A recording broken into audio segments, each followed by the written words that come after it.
The Hollow Frequency is a chilling horror story for adults that delves into the terrifying world of a mysterious radio signal. It follows Mara, a university student, who encounters a strange frequency that mimics and then commands her, leading to a horrifying exchange of places with a frostbitten doppelganger. The narrative then shifts to Quinn, an aeroengineering grad, who uncovers the physics behind the deadly 17.8 kHz frequency and attempts to counter it, only to discover that the threat has evolved and continues to spread. Mara sat alone in the university radio shack. The night was quiet, save for the hum of equipment and the distant whisper of the wind. She was logging meteor pings, a task that usually filled the late hours with predictable static. But tonight, something new appeared on her spectrum analyzer.at exactly 2:13 a.m. A whisper emerged from the studio monitors. It was her own voice, saying her name, Mara. Then, the whisper repeated, continuing even after she had closed her mouth. Radio folk had a superstition. If you heard your own voice where it couldn't be, leave the dial alone. Mara, a scientist, dismissed it as folklore. Until the third night.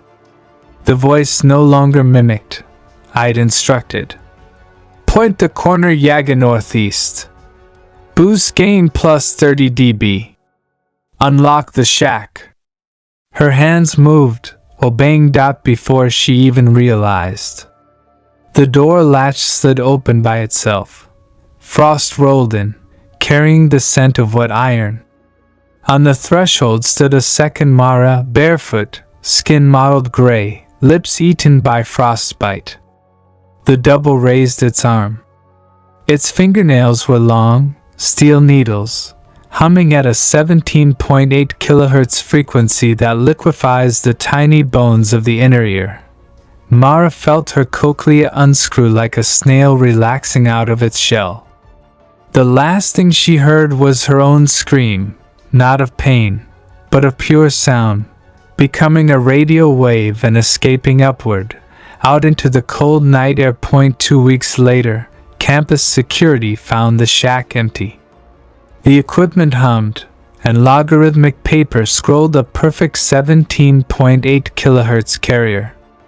Mara's coat still hung on the hook, its sleeves stitched shut with what looked like her own hair. The official report said, "Body not recovered."